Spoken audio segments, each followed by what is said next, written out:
Está começando mais um Acredite Se Quiser e hoje nós vamos falar de um projeto que, bom, meu convidado pode dizer melhor do que eu, porque eu não sei falar se é uma parada para ter visibilidade, ou se é uma parada de viagem no tempo, ou se é de teletransporte. Senhor Felipe Kling. E aí, galera? Tô na área de novo. Cheguei. Então, cara, essas três teorias que eu citei aqui agora, elas são válidas?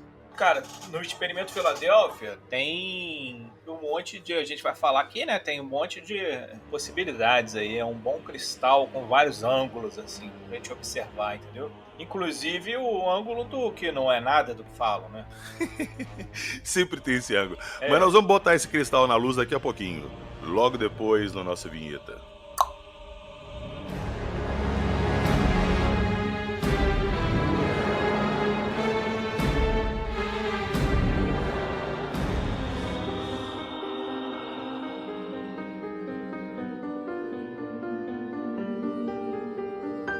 Teletransporte, teoria do campo unificado, invisibilidade, viagem no tempo, implantes alienígenas.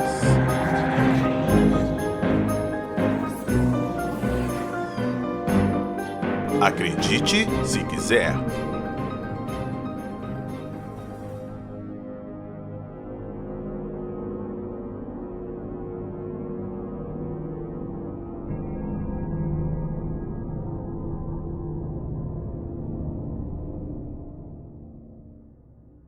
Vamos começar então. Então vamos. Experimento Filadélfia. Isso aí.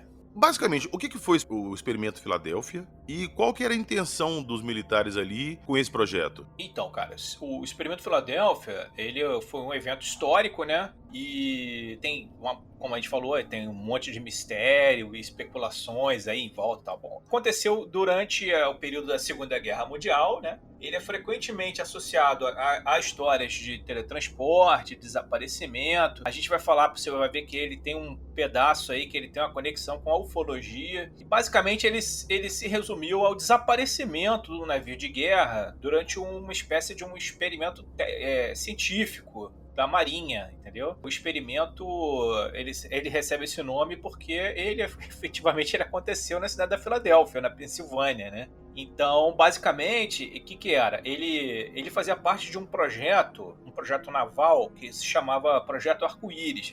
Era uma série de experimentos ali que tinham o objetivo de aperfeiçoar os processos de Ocultação de radar. Isso, camuflagem de radar dos ataques inimigos. Então, os Estados Unidos, ele entrou na guerra, né, e tal, ele estava com problema dos destroyers e tal serem atacados por submarinos, entendeu? Aéreos e tal, e o Experimento Filadélfia ele aparece como uma solução aí para tentar fazer o navio ficar invisível ao radar, entendeu? O problema é que não ficou só invisível ao radar, né?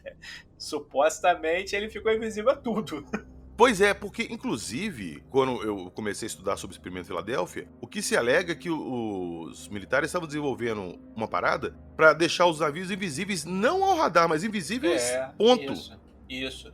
Então, a ideia era, basicamente, criar um campo eletromagnético poderosíssimo assim, em volta do navio. Então, eles pegaram um destroyer lá que eles tinham, o USS Eldridge, e instrumentalizaram ele com umas bobinas, com uns equipamentos lá, e dizem que estava envolvido vários cientistas, né? Inclusive até o Einstein estava envolvido nessa coisa e tal. Vários cientistas assim de renome, né? Um projeto secreto da Marinha e tal. E eles ativaram, né? No que eles ativaram, uma espécie de uma névoa esverdeada começou a aparecer em volta desse navio. E chegou um momento que o navio, pum, sumiu. Sumiu na frente de todo mundo, de geral, assim, desapareceu, entendeu? E aí, um tempo depois, ele voltou, ele reapareceu, né? Tá, antes de você continuar, só te fazer uma pergunta. O Experimento Filadélfia, ele realmente aconteceu? Ele foi um projeto do governo que existiu? Ou é só mais uma teoria de conspiração que ganhou corpo? Boa pergunta. A gente não sabe, não tem certeza de nada, tá? Tudo pode ser. Porque, acredite é o seguinte, se quiser. O que acontece é o seguinte... Como toda história envolvendo esses fenômenos e tal, você tem uma série de espertos tentando tirar proveito para vender livro, para criar produtos, né? Você tem uma série de pessoas que entram numa fantasia e concluem que aquilo é realidade, aí eles vão usar o viés de confirmação, tentando confirmar suas crenças prévias, né? Você tem pessoas da parte de inteligência mesmo tentando desacreditar o negócio, tentando dizer que não. Então você tem ali, é igual a ufologia que a gente está acostumado. Tamo em casa. Também total em casa, porque assim, o negócio ele começa meio com ufologia, entendeu? Como é que começa essa parada, assim, a gênese, né? Ela começa o seguinte, ela começa com o cara recebendo um livro anônimo, né? Uma cartinha anônima. Começa assim, é o clássico, né? Começa quando um cara chamado Carl Allen, ele manda um pacote anônimo para o escritório dos Estados Unidos de pesquisa naval, tá?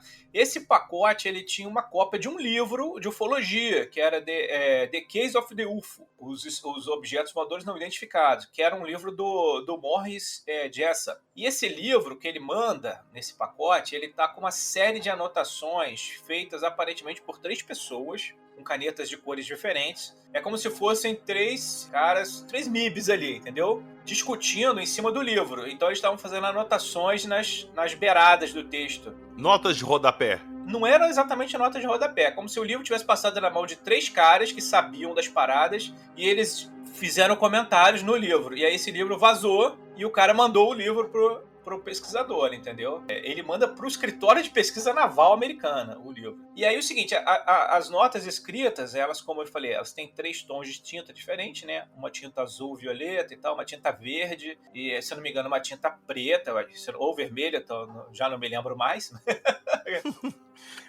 Mas esse negócio de ficar velho é fogo, cara. Começa a esquecer as coisas, né? Esses 3 indivíduos, eles tecnicamente não têm nome, só um deles que tem. Um se chama Jamie. Os outros 2 se chamam, entre eles, de ciganos. Um chama o outro de cigano. Talvez seja algum código, alguma coisa assim, tá? E o único que tem nome é o Jessup, tá? E aí, esse Jessup, eles discutem, né, as ideias sobre o que seria a propulsão dos discos voadores. Falam sobre raças alienígenas e eles falam, inclusive, a preocupação deles com a possibilidade do autor do livro estar muito perto de descobrir alguma coisa lá sobre a tecnologia dos alienígenas, dos aliens, das naves. Então, você tem esse livro meio que é a gênese de tudo, né? Depois de um tempo, esse cara que mandou esse livro, ele começa a mandar uma série de cartas pro cara lá, né? Pro Jessup, usando o nome real dele, dizendo que o nome dele é Carlos Miguel Allende. Aí esse nome vai ficar muito importante no Experimento Filadélfia, porque ele diz que ele foi parte, assim, da tripulação, e ele é basicamente o cara que conta a merda toda que deu, porque ele supostamente ele tinha passado por um programa secreto onde tentaram fazer lavagem cerebral nos caras que participaram na tripulação que desapareceu do barco e apagar a memória deles. E esse cara, por alguma razão, danificou o processo e ele começou a lembrar algumas coisas e ele foi gradualmente lembrando. Ao longo do tempo ele vai mandando cartas e novas coisas vão aparecendo, entendeu? Quando a gente gravou o episódio do Phil Schneider e a revolta dos subníveis, Uhum. Você falou assim, você sabia que o pai do Phil Schneider trabalhou no Experimento Filadélfia? Pois é. Então, eu não sabia. Como é que é essa parada? Então, o negócio do Phil Schneider, né? Ou eu adiantei e ele vai aparecer na frente? Não, é agora mesmo. É tudo bagunçado. Vamos falar. O Phil Schneider a gente já dispensa apresentações, né? Se você quiser saber quem é o Phil Schneider, o cara que era ufólogo, que foram lá, mataram. Ele falou que iam matar ele e mataram. E aí tem uma foto dele morto lá no meu blog, se quiser ver o defunto e tal. Tem lá, mortão, enforcado. Então o que acontece é o seguinte, o Phil Schneider, ele contava que o pai dele era um agente que trabalhou para os alemães. Olha que história, cara. O pai do Phil Schneider trabalhou para os alemães e trabalhou pro outro lado. Ele fugiu, cara, e foi trabalhar para os americanos durante a guerra. Esse pai dele era um cientista chamado Otto Oskar Schneider, tá? Ele tinha sido um capitão de submarino e foi repatriado lá para os Estados Unidos. Por quê? Porque ele era um cientista lá, né? Então ele estava muito à frente. Então os americanos fizeram isso, meio que roubaram os cientistas lá, dos nazistas. Sim, isso aí é comprovado que isso eles pegaram. Isso é comprovado, exatamente. Von Braun mesmo, que ajudou a criar o foguete e tal. Isso. O Von Braun era o Von Braun e o irmão dele, né? O irmão dele ficou trabalhando para os nazistas e o Von Braun veio para os americanos. E os dois mantinham ali os segredos e tal. Pouco se fala, né, do irmão do Von Braun, mas ele tinha um irmão. Eu nem sabia também que ele tinha, pois é. Do nível dele. Eram 2 irmãos. Caralho. Só veio para os Estados Unidos o Von Braun. O pessoal não fala do outro irmão. Aí o seguinte, aí o pai do Phil Schneider, ele era o cara, inclusive, que ele inventou a câmera de alta velocidade, cara. Sabe essa câmera que fotografa explosão nuclear e tal? é o pai dele que inventou. Então ele era um cara assim muito inventor, muito inventivo e tal, e ele o que eles fizeram, né, para esconder a identidade dele, disseram que ele era um cara que morava na Califórnia, morava em São Francisco, e que naquele terremoto famoso que teve, no terremoto, acho que não sei, dos anos 20, sei lá, não lembro de quando, teve um terremoto absurdo na São Francisco, onde tudo se destruiu lá. E diziam que ele tinha perdido os documentos, né, nas Forças Armadas dos Estados Unidos e tal, entendeu? Bom, aí esse pai dele, ele supostamente era um cara que estava por trás ali, junto com os cientistas, na criação desse sistema de invisibilidade de radar usando ondas eletromagnéticas e tal, que era o que ele pesquisava, entendeu? Eu acho que era o que ele estava pesquisando para os nazistas lá, e aí trouxeram o cara para fazer isso. O Phil Schneider descobriu, cara, uma caixa com um monte de cartas, entendeu? Do pai para ele e tal, e onde o pai confirma essa participação dele no Projeto Filadélfia. Isso é o que ele conta, né? Ele conta isso em palestras e tal. Pois é, a história começa a ficar interessante, porque se a história do Phil Schneider é real, a do pai dele é real. Então o Filadélfia existiu. Tava lá no... pois é, esse é um ponto que apoia a possibilidade realmente do experimento Filadélfia, a menos que o Phil fosse doido e tivesse fraudado todas essas cartas, né?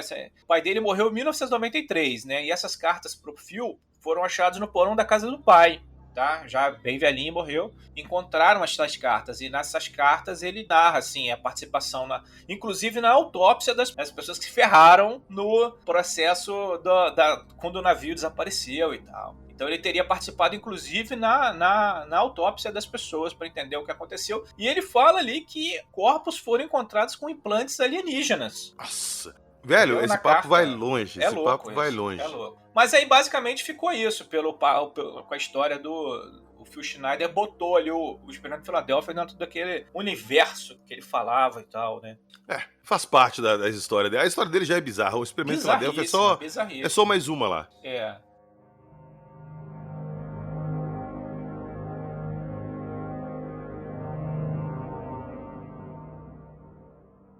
Então vamos pro Experimento Filadélfia.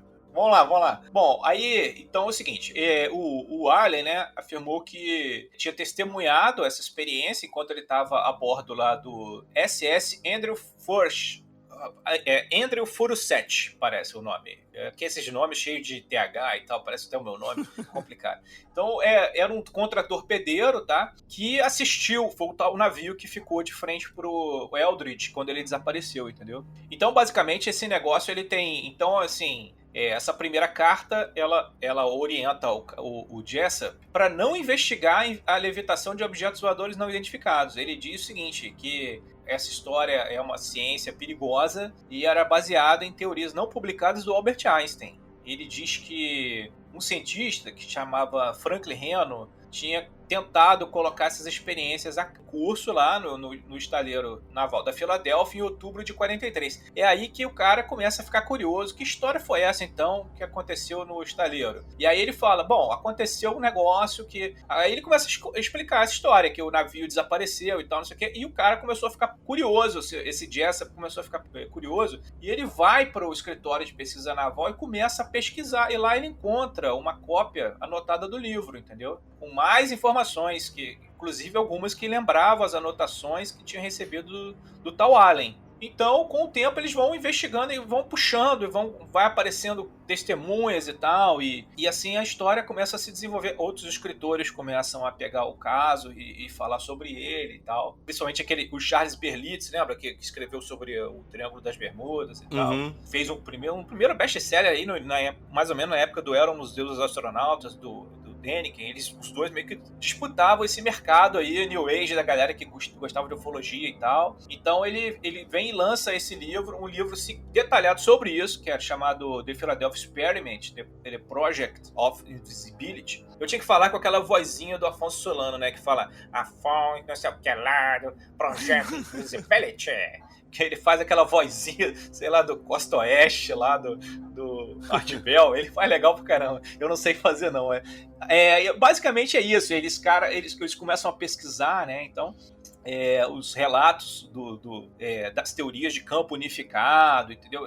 Essas coisas do Albert Einstein. A gente sabe que realmente Albert Einstein, por exemplo, eu fiz um artigo lá no blog contando como o Albert Einstein e esse cara que tá no filme, esqueci o nome dele, fez a bomba atômica, que tá no filme do momento aí, o Oppenheimer. O Oppenheimer e tal, discutem, né, sobre a questão alienígena, o contato alienígena, os impactos e tal. Então, o Einstein tava ali mesmo na parada da investigação, da discussão. Pelo menos da discussão ele tava, entendeu? Agora, só um negócio. Então, A teoria do campo unificado do Einstein, essa teoria existe, mas ela nunca foi comprovada matematicamente. Ela nunca teve uma equação viável para ser executada. A gente tá aqui no mundo do nunca foi comprovado. Bem-vindo ao universo não comprovado, entendeu? Não, é porque muita gente pode julgar a cartada assim, pô, era do Einstein, a teoria dele e tal. É uma teoria. O Einstein ele tem um nome de muito peso, né? Então ele acaba apenas meio puxando as pessoas a tentarem acreditar que o Einstein estava por trás do experimento de Filadélfia, que não é verdade, entendeu? Há uma hipótese, inclusive, de quem era o cara, assim, que estava por trás dessa parada toda. Posso falar até sobre ele aqui, se quiser. Quero. É um cara que, pô, é interessante. A história do cara é muito interessante, meu irmão. Vale a pena dar uma investigada aprofundada nesse cara. Eu achei ele por acaso, pesquisando pro podcast aqui e tal. E achei muito interessante a história, cara. Quem é essa pessoa? Então, esse cara é o seguinte, o nome dele deixa eu ver, é Thomas Townsend Brown, tá? O que acontece? O Thomas Townsend Brown, ele foi um inventor americano, né, que fez pesquisas assim em efeitos elétricos estranhos. E isso levou ele a acreditar que ele tinha descoberto uma conexão entre os campos elétricos e a gravidade, tá ligado? Tipo de efeito antigravitacional. Ele é uma espécie de cientista maluco. Você imagina, sabe o cientista do Doc Brown, do De Volta para o Futuro? Eu ia perguntar se eles eram primos. Não, pois é. Eu acho que o Doc Brown, ele é meio que baseado no Thomas Townsend Brown. Pelo que eu tava lendo, eu acho que entendeu? Ele era um cara, imagina um cara cientista maluco, tá ligado? Então esse cara, ele chega à conclusão que ele descobriu o efeito antigravitacional do disco, assim, meu irmão, do disco voador, descobrir. E aí esse cara, ele começa a criar equipamentos antigravitacionais, ele geralmente é atribuído a ele a descoberta da eletrodinâmica, que é o movimento de partículas geradas, né, que transferem momento, vento iônico e tal. Bom, a maior parte da vida dele, ele tentou ficar desenvolvendo os dispositivos baseados nessas ideias, assim, da tecnologia do disco voador, tá? E ficou tentando convencer as grandes empresas, cara, a investir para fazer nave. Então eu acho que... Aí é o seguinte, depois ele foi trabalhar para essas empresas que trabalham ali naquele complexo ali do Pentágono ali, sabe? Quer dizer, meio, né? Tudo parece meio que ligado ali. Então, assim, nos últimos anos a pesquisa do Brown teve uma influência na comunidade de vários pesquisadores amadores, assim, que tentam reconstruir os seus equipamentos para, inclusive, fazer geradores de energia gratuita, de tirar energia de ponto zero, né? Eles tentam fazer vários experimentos que seriam supostamente baseados nas descobertas dele, né? Como, por exemplo, o Lifter. Não sei se você já viu o vídeo de Lifter. Já viu o Lifter? Lifter é um tipo de aeronavezinha que os caras constroem com uns aramezinhos, umas plaquinhas de metal, com um negócio de alumínio, com uma configuração, e você dá uma carga de alta tensão nele e ele levita, cara. Tipo supercondutor? Na sua frente. Não é supercondutor, não. Os caras não sabem direito, não. Mas ele supostamente ele chama levitação iônica. Acontece, eles não sabem por quê. Sabem que tem, isso é científico, tá? Lifter é científico. Só que ele tem pouca capacidade porque as pessoas não têm acesso a bobinas de altíssima tensão, né? Esse negócio é perigoso, o cara pode mexer nisso aí e morrer. Então, mas assim, a molecada desmonta flyback de televisão, e que é um gerador de alta tensão, e eles conectam nessa navezinha e ela levita, cara. Ela fica levitando bem na sua frente, igual um disco voador.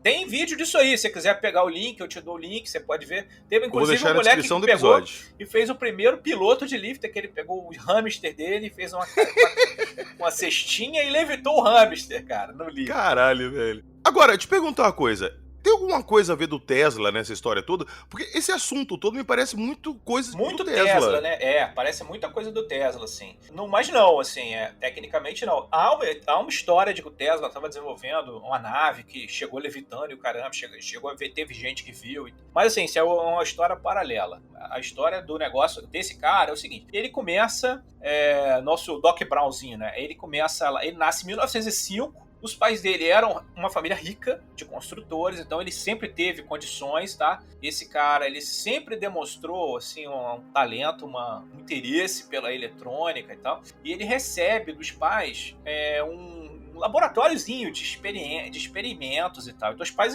investiram, né, no garoto. E aí ele começa os experimentos, desde jovem, os primeiros experimentos, e começa a frequentar a Duane Academy. E se forma em 1923. Depois ele vai para o Instituto de Tecnologia da Califórnia, e ali ele começa a enfrentar novos desafios acadêmicos. Ele começa a tentar convencer os professores de que ele sacou o negócio da levitação, entendeu? A história dele, de como ele percebeu o lance da antigravidade, é muito interessante, cara, porque ela me lembra a história do... Não sei se você já ouviu falar, cara, do professor brasileiro Fran de Aquino. Já ouviu falar? De nome eu já ouvi falar, já. Então, o professor Fran de Aquino, ele começou a pesquisar o seguinte, olha como é similar a parada. Ele era um cara que ele estava um dia... Ele era um físico, né, brasileiro. Então ele estava desenvolvendo... Ele estava consertando uma televisão, cara, televisão antiga. Aquela televisão antiga, ela tinha um tubo de... Como é que chama? Tubo de... Raios catóticos. A televisão antiga, a tela era um tubo de raios catótico, mas a televisão antiga usava válvula, lembra? Válvula. Tá, sim. E ele estava consertando uma televisão, ele era técnico de eletrônica e tal, estava consertando essa televisão, e ele percebeu o seguinte, toda vez que dava carga, uma válvula pulava dos slots, os slots estavam meio bambo, e a válvula pulava. Ele começou a achar, cara, olha a visão do cara, ele falou assim, cara, essa válvula, ela não está se soltando à toa. Tem alguma força empurrando essa válvula para cima quando ele entra a tensão. Então, aí a partir daí, cara, ele começa toda uma teoria que ele chega à conclusão que o Einstein estava errado, e aí ele começa a misturar um monte de coisa, e chega à conclusão da levitação, e aí ele entra numa de que ele descobriu um negócio da levitação. O cara também foi assim, entendeu? O Fran de Aquino tem livro publicado explicando como é que o disco voador funciona e tal também. Ele é lá do Nordeste, esse professor Fran de Aquino, tem que pesquisar aí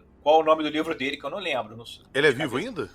Cara, dá até pra você chamar ele aí no podcast, eu acho. Olha, aí é o seguinte, como é que foi o moleque? Em 1921 ele tava fazendo umas experiências lá no laboratóriozinho caseiro dele e tal, não sei o que. Ele tava no ensino médio. Você vê que o moleque já era, avançado, né? Então ele começa a fazer uns experimentos com um negócio chamado tubo de Coolidge, que é um tubo de vácuo, de raio-x, que é basicamente parecido, né, com o lance do tubo da televisão lá do Fran de Aquino, né? Então esse tubo de vácuo é usado para emissão de raio-x, tá? Ele tem 2 eletrodos assimétricos. Olha como é que é similar a parada. Então ele colocou, cara, um eletrodo numa balança e meteu um campo positivo, né? E percebeu que havia diferença de peso na balança. Esse cara, ele coloca esse tubo, né? Esse tubo de vácuo de raio-x com eletrodos assimétricos numa balança e percebe que está tendo diferença de peso. Então, quando ele coloca o tubo voltado para baixo, a massa do tubo parecia que estava aumentando. Então, ele chegou à conclusão seguinte, cara, sou capaz de influenciar a gravidade eletricamente. Quando ele vai para a Caltech, em 1923, ele começou a tentar convencer os professores da Caltech sobre as teorias doidas dele, de influência na gravidade. E aí os caras não dão a mínima pelota pra ele. Falam, não, isso é impossível. Ele não chegou a replicar essa experiência pra eles verem, não? E aí ele tava replicando, cara, e chamando os caras. E sabe que aquela miopia acadêmica? Os caras, não, isso é impossível, não vou nem ver. Tá ligado? Ridículo, mano. É isso aí, cara. É assim, meu. Entendeu? Se você fizer uma patente de escovador hoje, dificilmente você consegue colocar ela, cara. Os caras recusam, meu. Nem analisam, meu. Caralho, entendeu? É um negócio complicado, Isso aí quem me falou foi um cara da Força Aérea, cara. Que tava tentando, tava ligado lá no Fran de Aquino tentando fazer uma nave. E aí ele me contou isso. Falou, não dá nem pra patentear, meu. Os caras nem olham. Caralho, e aí, pois é, parece que tem aí uma conspiração. Pelo menos na cabeça dele. Parece que tem? Pois é. Bom, aí é o seguinte, esse cara, né, ele convida a imprensa. Aí chegou à conclusão que os professores não estavam nem aí, estavam cagando pra ele resolveu, foi, então foda-se, eu vou chamar a imprensa. Chamou a imprensa no dia 26 de maio de 1924, o jornal Los Angeles Evening Press publicou uma matéria sobre ele, né, falando que Brown afirma que a gravidade é um empurrão, não um puxão. E aí ele começa a explicar para a população, né, as ideias dele e tal. Bom, depois de sair da Caltech, porque ninguém estava dando pelota para ele, ele foi estudar um ano na Universidade de Denison. E aí, ali ele afirma que teve um professor que deu pelota para ele, finalmente, que é um professor de astronomia chamado Paul Alfred Bielefeld, que era um professor muito renomado, entendeu? E por isso que, inclusive, dá o nome, o negócio que ele descobriu, acaba ganhando o nome desse professor, tá? É o efeito Bielefeld-Brown. Inclusive, vem o nome do professor na frente, entendeu? É um fenômeno, é o tal fenômeno de eletrogravítica, que tem esse nome, Bielefeld-Brown. Bom, aí é o seguinte, aí ele tá lá nessa faculdade e tal, e segue as pesquisas. A universidade, ela diz que não tem nenhuma informação de que o professor Bielefeld realmente fez experimentos com ele, mas o cara conta que devia ser um negócio assim, como os caras da Caltech não deram pelota, então devia ser um negócio que o Bielefeld talvez ficou preocupado de ficar queimando o filme, né? E fez assim na encolha com o moleque e tal, e foi aperfeiçoando o negócio. O fato é que, cara, em 1930 esse cara vai pra Marinha. Ah, não, antes disso ele é o seguinte, ele começa a apresentar os resultados das pesquisas dele num laboratório de Pasadena, na Califórnia, e demonstra as ideias para algumas figuras notáveis, como o físico Robert Millikan, que cagou e andou em cima do cara e falou que ele não estudou física o suficiente e que ele estava errado.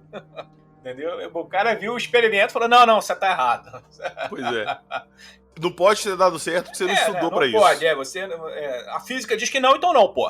É outra coisa, é vento iônico isso aí. Aí o cara falou, não, mas eu fiz aqui na câmara de vácuo. Não fez não quero saber não. Aí é o seguinte, em 1930 esse cara vai pra Marinha. E aí ele trabalha como assistente de pesquisas relacionadas ao quê? À gravidade. Trabalha com pesquisa de sondagem, com campos sônicos, tá? Sonar e tal. E em 1933, ele se juntou à Reserva Naval dos Estados Unidos e, posteriormente, começou a trabalhar em empresas que trabalhavam para o grande parque ali tecnológico, né, de apoio, né, à indústria bélica dos Estados Unidos ali. Aquela galera ali que faz os experimentos, que pega os negócios do ET e tal, né, e vai patenteando, aquela galera ali que a gente já conhece. Então ele vai trabalhando ali nessas pesquisas.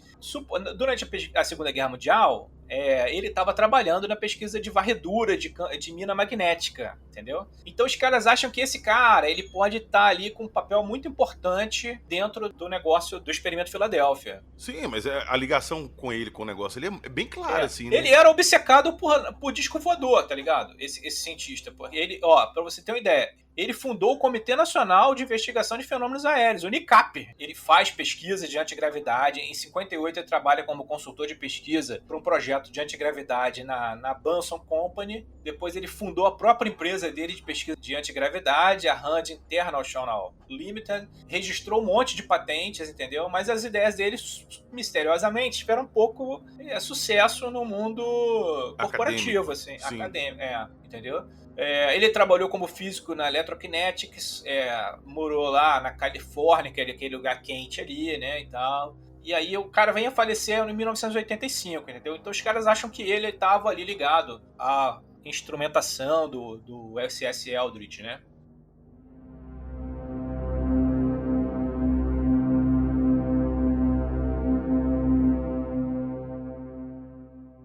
Então tá, ficamos sabendo da história dele e agora vamos entrar no experimento Filadélfia. Experimento propriamente dito, né? Exato, exatamente. Você colocou lá que eles fizeram um experimento, tentaram dobrar a luz em volta do navio para ele ficar invisível aos radares, aspas, invisível de verdade. Uma névoa verde surgiu, e aí? E aí o navio sumiu, né? Mas aí assim, o experimento, ele, como eu falei, ele foi realizado no Estaleira Naval da Pensilvânia, né? Da Filadélfia, na Pensilvânia. E ele pegaram esse destroyer, né? O Eldridge, que era um modelo DE-173, e prepararam ele todo. Então, quer dizer, os caras foram... O objetivo era testar a viabilidade de tornar o navio invisível ao radar. Mas aí não deu certo. Quer dizer, deu certo pra cacete, né? O objetivo era camuflagem naval avançada, porque assim, na Segunda Guerra Mundial eles estavam preocupados com os navios e tal. Eles estavam querendo fazer um sistema de proteção contra os ataques, entendeu? Então ele era um esforço amplo, assim, para tentar conseguir com que não apenas o navio desaparecesse, mas ele também não conseguisse ser atingido. Então a emissão desse campo em volta, supostamente teria... Eles estavam testando justamente isso, se seria viável. Mas aí o barco some, cara. No que o barco some, ele fica um tempo desaparecido e depois ele volta, tá ligado? O problema é que quando ele volta, a tripulação que estava nele, algumas pessoas voltaram ao avesso, outras pessoas voltaram fundidos na estrutura do navio, a grande maioria ficou maluca, pessoas desapareceram, alguns não voltaram.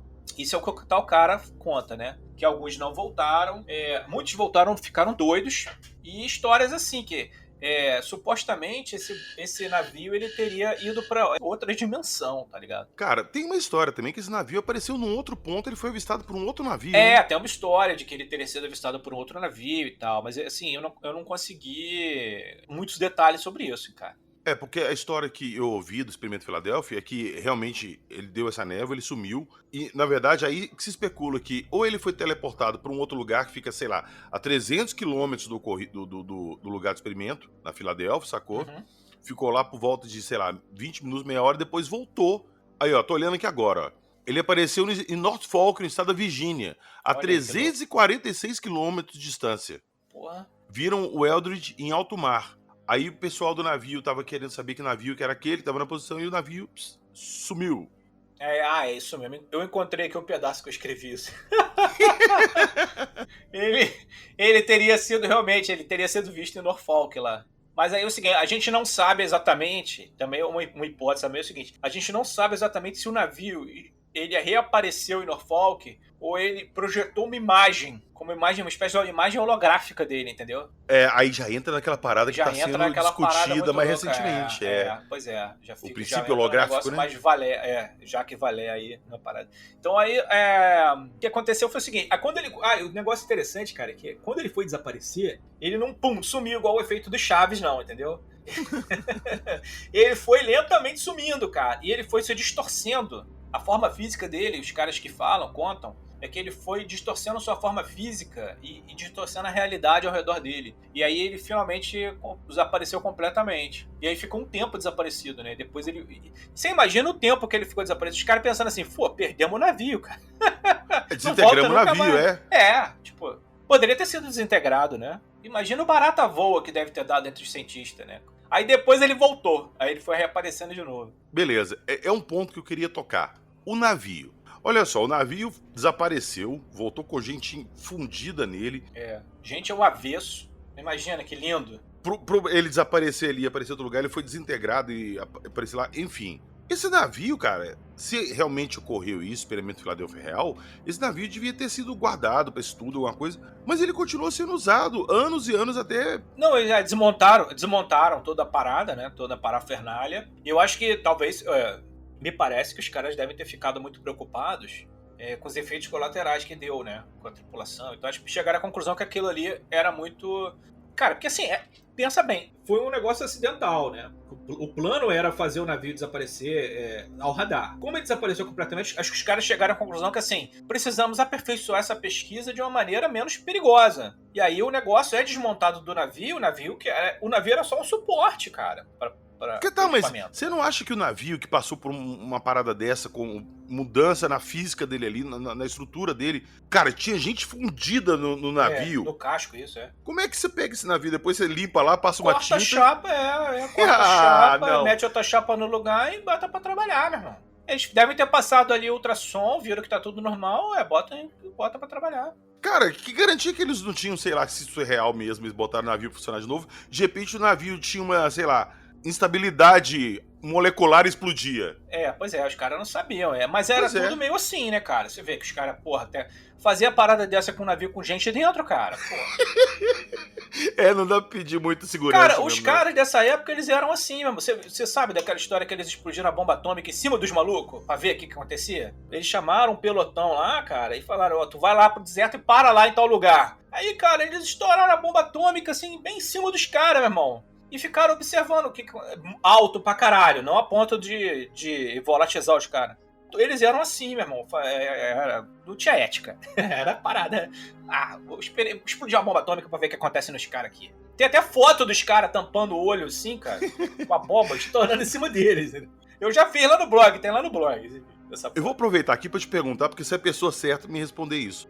Diz que quando eles fizeram o primeiro teste da bomba ali em Trinity, o primeiro teste atômico, pelo menos oficialmente, os cientistas calcularam que talvez a explosão na altura que eles estivessem fazendo fosse botar fogo na atmosfera e destruir o planeta. Tinha uma hipótese, Isso é real? Tinha essa hipótese mesmo? Tinha uma hipótese. Não, tinha uma hipótese de que poderia dar uma merda, assim. O planeta, cara, ter um efeito em cadeia, entendeu? Sair lambendo e detonar tudo, assim. A própria atmosfera alimentar e seguir continuamente. Mas depois os caras fizeram um monte de cálculo e acharam que não ia acontecer, não. Será que eles tinham certeza? Então, eles explodiram bomba atômica em cima dos próprios soldados. Eu acho que não tinha certeza, não. Eles fizeram pra ver, entendeu? Era muito experimentalismo, cara, naquele período ali. Os caras não tinham preocupação, cara. Não tinha coisa de a ética. Não tinha, cara. Não tinha. Porra, jogaram a bomba atômica em Nagasaki e Hiroshima, cara. Não tinha ética. Ética o caralho. Jogava bomba, pô. Velho, eles nem sabiam direito o que eles estavam mexendo, que quando essa primeira bomba que eu acabei de falar de Trinity, eles soltaram a bomba e eles ficaram, tipo assim, a 300 metros de distância, numa casinha de tijolo, olhando. E quando a bomba explodiu, tinha as aberturas, eles tomaram aquela lufadinha na cara. Na lata, assim, Pô, cara, então, isso é uma coisa que eu acho que é a favor da ideia do experimento Filadélfia, entendeu? A estupidez humana. A estupidez de botar os caras dentro. Vamos lá, vai lá, liga lá. Fica aí, liga lá, vai. Eles faziam essas paradas. Então, aí deu galho. Quando deu galho, eles falaram, não, ó, o cara voltou ao avesso. Vamos pegar, faz autópsia nessas porra aí, vamos ver o que tem aí nesses caras, o que deu. Corta a chapa que o cara tá colado, bota outra chapa no barco, desmonta tudo e bota o barco de volta no... E, cara, também outra coisa, o barco não podia sumir, cara. Eles tinham que justificar. Se sumisse ia ser pior. Aí ia falar, pô, realmente existiu. Eles tinham que justificar, pô. E outra coisa, tava na guerra, cara, eles estavam precisando de embarcação. É um negócio que eles estavam fazendo teste, mas assim, o barco não... Eles não podiam prescindir, assim, né, do navio de guerra, cara, no período... Tava no auge da guerra, meu. Também tem outro também, né, Kling? E se realmente acontecer alguma coisa e eles precisavam ficar com o navio, mas não queria que desse na cara, põe outro navio no lugar e fala que é o Eldridge, pronto. Também, né? A gente nem tem certeza se não fizeram isso, né, cara? Troca a documentação ali, fazer igual esses caras da Baixada Fluminense aqui fazem, né? Dá uma esquentada no documento. Sim, vai lá, raspa o chassi, põe outro em cima, remarca, é isso aí. Eu nem sei se navio tem chassi, se alguém souber aí, manda depois pra gente aqui essa informação. Deve ter, né? Chassi, deve ter. Cara, eu acho que não deve ter um chassi, deve ter alguma identificação e tal. Sim, mas um chassi é foda, porque ninguém vai roubar um navio pra raspar o número de chassi dele, né? Mas aí é o seguinte, então, de acordo com essa teoria, né, cara, tem a teoria da viagem do tempo e tem a teoria... Basicamente, o forte é a teoria da viagem do tempo e a teoria do teletransporte. Na teoria da viagem do tempo, ele viajou, o navio, quando ele desapareceu, ele viajou no tempo, né? E isso alimentou, assim, uma série de especulações sobre paradoxos e tal, e... Isso é usado depois num dos produtos derivados do caso do experimento Filadélfia na mídia. Foi um filme que os caras fizeram, que o cara viaja no tempo e tal, não sei o quê. É o próprio filme Experimento Filadélfia? O próprio filme Experimento Filadélfia, Então tem também, acho que quadrinhos também relacionados a isso. No teletransporte, o navio simplesmente teria saído de um ponto e ido para outro. A gente não tem certeza. Aí tem a parada dos alienígenas, né? Que tem uma galera que acha que o navio desapareceu e ele foi para uma dimensão alienígena, onde algumas pessoas sofreram experimentos dos alienígenas. Nossa, por isso que tem aquele negócio do Otto lá, do pai do Schneider, do Otto Schneider, que conta que alguns estavam, inclusive, com implantes alienígenas no corpo. Ah, tá. Entendeu? Aí entendi. Que tá aí, tá nessa derivada aí dos contatos alienígenas, tá? Bom, tem o lance da conspiração, né, do encobrimento governamental, que diz o seguinte, que é o que a gente sabe, né, que o governo dos Estados Unidos, ciente dos resultados bizarros lá do experimento Filadélfia, optou por encobrir a verdade, né, essa é a clara teoria recorrente, dizem que eles tentaram suprimir toda a documentação, esconder o que aconteceu, né, essa coisa fica alimentando eternamente as especulações sobre as conspirações governamentais que são reais, né? A gente sabe, é fato. Isso é fato concreto, tá? O governo dos Estados Unidos tem umas porrada de conspiração, não é uma não. Tem uma lista. Tem uma lista chamada de 200 conspirações que eles já fizeram da CIA e tal, na Costa Rica, em vários países eles fazem conspiração para tirar, mudar. Isso é fato. Já fizeram experimento com as pessoas, de dar remédio, uma porrada de coisa assim. Eu gravei com o Jacaúna um episódio sobre projetos secretos do governo. E tem lá o MK Ultra, entre outros. Pois é. É reconhecido. E depois de um tempo eles reconhecem que fizeram e tal. Sim. Então tá. Sim. Então, estabelecer que, assim, conspiração não é... Pô, os caras falam na teoria da conspiração como se fosse um sinônimo de mentira, de ficção, de fantasia. Não. Teoria da conspiração existe. Essa aí existe? Não, a gente não sabe, tá? Pode ser que não. Mas... pode ser que sim também. O fato de ter conspiração não é um sinônimo de mentira, não. Sim, põe na balança aí e tire suas próprias conclusões. A gente só vai jogando aqui o lixão pra vocês aí. Aí é o seguinte, então esse negócio tem um impacto na cultura popular, né? Essas ideias, principalmente da viagem de tempo, teletransporte, elas vão influenciar aí a cultura popular, a ficção científica, né? O Experimento Filadélfia, ele gerou filme, jogo... livro, né? Série de TV e tal. Então, assim, a gente tem também a questão do ceticismo e a falta de evidência, que a gente tem que falar, né? Porque grande parte dessas teorias, elas são baseadas aí em relatos não verificáveis. Pode alegar, não, o fato é não verificável porque os caras apagaram, tentaram encobrir toda a história e tal, não sei o quê. Mas até que ponto isso aí não é um viés de confirmação, né? Também. Então, a gente não sabe. Tem que manter aí um pensamento, a mente tem que estar com a mente aberta, mas não ao ponto do cérebro cair no chão. É aquela parada, né, velho? O governo americano já fez vários projetos secretos aí, nunca divulgou nada, depois vazou. A gente achava que era mentira e descobriu que era verdade. Pois é. A própria parada que tá agora na mídia aí, né? Não, nós nunca pesquisamos discos voadores, nunca. Aí, pô, descobre que tem um departamento lá no Pentágono. Exatamente. Essa história toda aí... Cara, se eles estão tentando engenharia reversa desde lá, de antes disso aí, faz todo sentido pra mim que o Experimento Filadélfia tenha sido um teste de alguma coisa que eles conseguiram achar ali, entendeu? Vamos ver se eles conseguem replicar isso aqui. Cara, me parece muito, muito provável, cara, porque você vê uma hipótese boa, cara, que eu acho que é assim, pro Experimento Filadélfia, que os caras viram mais ou menos como a nave funcionava, e eles começam a tentar meio que tateando, assim, pô... ela usa um campo de alta tensão, não sei o que, vamos tentar botar um campo de alta tensão num barco pra ver qual é, se ele levita, né?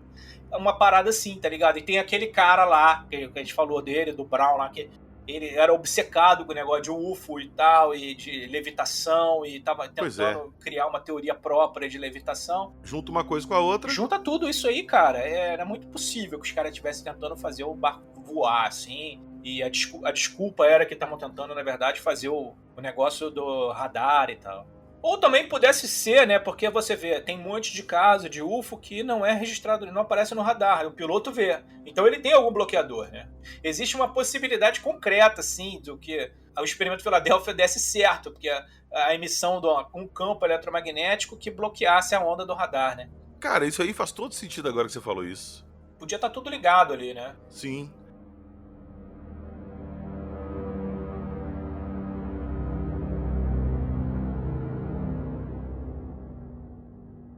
Bom, então agora vamos falar da visão cética, né, cara? O pessoal lá do 4º Distrito Naval, pô, observe que é o pessoal do 4º Distrito Naval, tá? Sugeriram que o evento era, na verdade, um mal-entendido, causado por uma pesquisa de rotina deles. Eles diziam que durante a Segunda Guerra Mundial, no estaleiro naval lá da Filadélfia, eles estavam usando uns equipamentos para tentar fazer o seguinte, a desmagnetização do navio, para ele ficar indetectável para as minas magnéticas, entendeu? Então havia realmente uma equipe instrumentalizando um navio, olha aí, cara, entendeu? Para fazer o navio ficar realmente invisível, mas era invisível para a mina magnética submarina. Sei.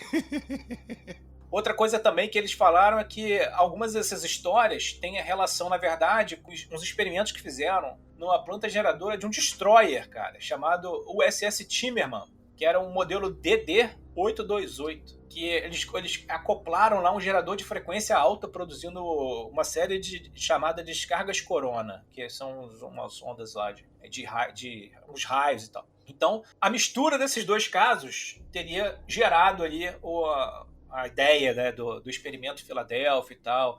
Nenhum membro o cara fala que nenhum membro da tripulação do Timmerman relatou ter sofrido qualquer efeito colateral e tal. Então, as histórias que os caras alegam é que, na verdade, essa história de que nego vê ao avesso, o cacete, era tudo invenção, entendeu? Muitos observadores da história argumentam que é inapropriado conceder uma credibilidade a isso, porque os caras chegaram à conclusão seguinte, que o Robert Gorman, ele escreveu para a revista Fate, nos anos 80, uma pesquisa que ele fez, uma investigação que ele fez, onde ele mostrava que o tal Carlos Allende era, na verdade, um cara chamado Carl Meredith Allen, que morava na Pensilvânia, uma cidadezinha lá na Pensilvânia, chamada New Kingston. E esse cara, ele era um maluco.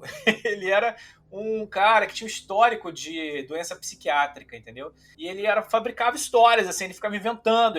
Os caras falam que ele era criativo, totalmente vagabundo. Ele passava o dia inteiro inventando maluquice. E ele que criou essa doideira toda e mandou o livro. Ele que escreveu todas aquelas mensagens, aquele negócio no livro, e mandou como sendo tal do Allende, entendeu? E era só um doido. E a partir daí o negócio pegou energia própria e foi embora pra frente, graças ao negócio do viés de confirmação. Pode ser que todo o negócio do experimento de Filadélfia seja só mais ou menos um delírio de um cara pirado que inventou uma história e essa história caiu num contexto onde os caras estavam querendo pesquisar. O Berlitz já tinha feito muito sucesso com o Triângulo das Bermudas, estava em busca de um novo sucesso. Né? Tava aquele período ali do Eram os deuses astronautas, todo mundo demandando, e pegou o experimento de Filadélfia, pegou tração aí nesse período, né? Pode ser também. Agora, tem uma parada aí que, nessa conversa nossa aí, eu fiquei pensando. E se de repente o experimento de Filadélfia foi real, ele ocorreu, eles tiveram algum resultado ali, conseguiram alguns dados, alguma coisa, aprimoraram isso, e muitos avistamentos ufológicos que a gente vê hoje em dia aí, de uma coisa que você não consegue identificar direito, que é meio invisível, de repente é uma coisa terrestre com essa tecnologia em teste. Eu acho que essa é uma ideia possível, cara. Sim. Porque, assim, é fato, cara, que os caras estão tentando reproduzir aquilo ali, cara. O que dizem é que a tecnologia alienígena ela é tão mais complexa que a gente não consegue ainda fabricar, né? Mas o Bob Lazar falava, né? Que os caras estavam tentando, de qualquer maneira, reproduzir e fazer, né? Eles já conseguiam usar as naves. Uma das naves que estava intacta, né, que eles tinham conseguido pegar, por alguma razão misteriosa, a nave tinha sido abandonada sem ninguém dentro. E eles conseguem pegar essa nave. E eles usavam essa nave, acho que toda quinta-feira, uma coisa assim, para fazer testes. Essa nave que dá a merda do Bob Lazar, que ele convida os caras para assistir a nave decolar, mesmo. né? Isso mesmo. Ele leva uma galera lá, leva a galera. Aí ele se ferra. Mas então, assim, o experimento de Filadélfia ele tem impacto na cultura popular, na mídia. Ele ganha força como desafio, né, as explicações convencionais. Por exemplo, a ideia de que uma coisa extraordinária, como o desaparecimento do navio, pode ter acontecido, ela é uma coisa que desafia a nossa explicação convencional. E traz o senso do mistério. Então as pessoas ficam empolgadas, querendo... Atrai, né, as pessoas que têm uma tendência ao questionamento, né? Porque é uma história muito legal, né, cara? É uma parada, assim, muito Cai interessante. aí no universo da teoria da conspiração, né, com a internet, a disseminação das informações da internet, ela permitiu que mais pessoas interajam. Então o negócio borbulha ali, né? Reinterpretam a história, você tem produtos reimaginando o experimento de Filadélfia. O experimento de Filadélfia começa a entrar no lore de outras ficções, entendeu? Uhum. Então você tem um efeito também contágio, tem um efeito chamado efeito contágio, que é o seguinte, à medida que mais pessoas escutam essas histórias, aí tem podcast, a gente, por exemplo, agora está fazendo um efeito contágio. A gente está falando disso para pessoas que às vezes nunca ouviram falar. E aí o cara vai pesquisar, isso. E ele conta na mesa de bar, e então você tem um efeito contágio, né? E tem o impacto aí que é a atração pelo inexplicável, né? Tem muitas pessoas igual eu, por exemplo, são viciadas em histórias que envolvem, né, todos nós, né? Pois é, nossos papos aqui é em torno disso. Tem relação com o mistério, o inexplicável e tal. E aí, cara, pra finalizar, assim, que eu já tô me alongando, a gente tem aí os filmes, né? A gente pode indicar aí o Barco Fantasma, um filme de 1984, que fala de teletransporte e tal, e é diretamente inspirado no Experimento de Filadélfia, né? Tem o livro, né, o The Philadelphia Experiment, né, do Berlitz, que deu origem à parada toda lá, tá lá na gênese do negócio. Séries de TV. O Experimento de Filadélfia, ele afeta aí alguns episódios de séries de televisão, eu acho que, se não me engano, em alguns episódios do Twilight Zone tem relação com o caso do Experimento Filadélfia. Ah, mas você é cara do Twilight Zone. Jogos, né? Tem jogos e videogames acabam incorporando elementos nas histórias, nas referências e tal. Então é isso, cara. Vai embora toda a vida aí a cultura pop, né? Ela absorve isso aí, né, cara? E ela absorve e ela constrói também, ela ajuda, né, o negócio. Ela retroalimenta, né?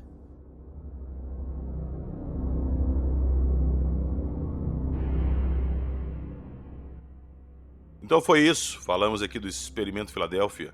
Mais uma teoria da conspiração que, novamente, como eu já falei várias vezes aqui, pode não ser uma teoria da conspiração. Tenham isso em mente. Senhor Philip Kling. O Mundo Gump tem um monte de coisa doida lá, não só Experimento Filadélfia, tem coisa de ET, tem coisa de fantasma, mistérios, seres misteriosos. Vão lá, faz uma visita, clica nas propagandas pra eu ganhar um caraminguá lá. É isso aí, ó. Então fica a dica. Tudo que nós conversamos aqui, eu já vou deixar linkado na descrição do episódio.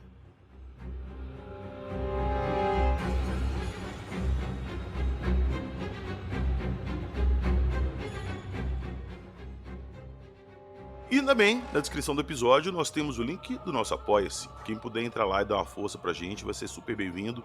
Entrando no Apoia-se, você tem acesso ao nosso grupo do WhatsApp lá, dá um pulinho lá, dá uma moral, conversa lá com a gente, traz teoria, traz sugestão.